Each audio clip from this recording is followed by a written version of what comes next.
2 years ago, the Los Angeles Rams were on their way to winning a Super Bowl, while the Seahawks were resting comfortably in the bottom of the NFC. Now, things have completely changed, and the Seahawks are close to one touchdown favorites in week one. What's going on, everybody? My name is Grant, and I'm putting out betting previews for every single game in week one of the 2023 NFL season. I'm also coming out with my 5 favorite picks of the week, Sunday night and Monday night football previews. Also got MLB betting picks. Everything you could possibly want, you will find it on this channel. So do me a favor and smash that subscribe button. And without further ado, let's talk about this matchup. Now, let's start it off with the Rams. And the biggest story right now is that Cooper Kupp appears unlikely to be ready for week one. He appears to have an aggravation to his injury, and nobody really knows how long he's going to be out from the team. Now, Matthew Stafford, their star quarterback, will be back, but unfortunately, he too is coming off of a host of different injuries. When Stafford is healthy, he's a top 10 quarterback, and even right now, I think you still have to put him at a top 15 level. But the thing is, we don't know how long he's going to hold up, and we don't actually know how healthy he is. He's also not going to get many favors from the rest of his roster. The offensive line is not good. Aaron Donald missed 6 games last season and only had 5 sacks in what was his worst professional season. Bobby Wagner is no longer there, and he's now with the Seahawks again. Jalen Ramsey is with the Miami Dolphins, and that running game was one of the worst in the entire league last season. Really, the Rams' only hopes rest on the brilliance of Sean McVay, Donald, if he's going to come back out of his slump, and the health and performances of Stafford and Kupp. But in week one, without Kupp, I don't expect much from this offense. Now, the Rams, they mortgaged their future to win that Super Bowl, and credit to them because they did win it. But right now, again, the roster's not looking good. They gave up a ton of draft capital, and it might be a rough road for the Rams for the next few years or so. Last year, the Rams went 6-9-2 against the spread, so they were not profitable for sports bettors, and they went 6-11 in the over-under, 6 overs, only 11 unders, so that was a heavy lean towards the under, and it was a reflection of how poor their offense truly was, especially without their star playmakers.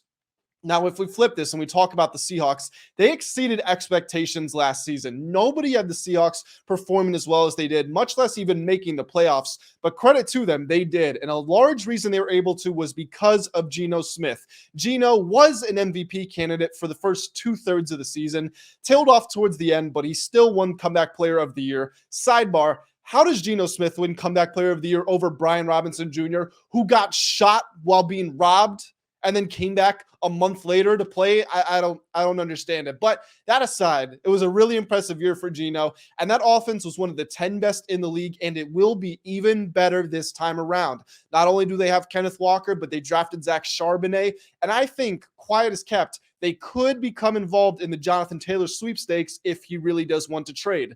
The defense was the weak point of the team, but they brought back Bobby Wagner, who is a captain, has lots of experience up there, won a Super Bowl with them and won a Super Bowl with the Rams, so he's bringing that experience back. And they also drafted Devin Witherspoon with a top 5 pick. He will partner Tariq Woolen in what is maybe one of the 3 or 5 best young cornerback pairings in the league. Of course, we have to see how it plays out, but that's how it looks on paper. That's the potential that duo has. Now, the Seahawks, so despite having a good season, they only went 7-11 against the spread. They did make it to the playoffs, as you can tell from the 18 games.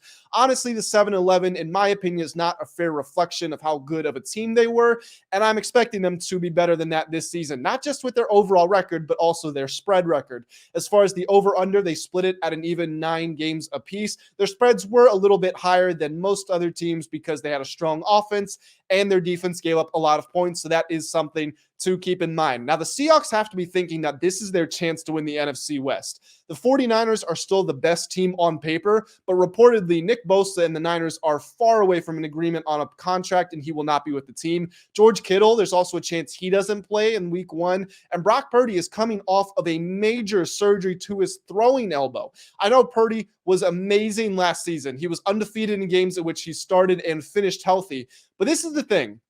I've been saying this all offseason. Brock Purdy was Mr. Irrelevant for a reason. I'm not condemning his play because, again, he played admirably. We exceeded all expectations. He went above and beyond. Maybe he has a great mental understanding of the game. Maybe his analysis and his reads are perfect. But players with real arm talent don't fall to the last pick in the draft. In my head, I'm wondering, a player with limited arm talent coming off of a torn UCL and surgery in their throwing elbow. How is that going to look in the early parts of the season, the first month or two, especially with some tough defenses on the schedule for the 49ers? And again, the chance that, George Kittle's not there, not only a great receiving threat, but an amazing blocker, a tight end. I think it could be problems for the Niners. And if that is the case, the Seahawks have a great chance to win 12 or more games this season and lock up the NFC West. The real question is, though, in this video, do they cover the spread of when I'm recording this 5.5 points? I'm really interested to hear your guys' comments. So do me a favor, drop it down below. Let me know which side of this line you are on. Like I said, I'll be putting out my favorite picks of the weekend very soon. So make sure that you are subscribed and you are tuned in for that. And until next time, I will see you all in my next preview.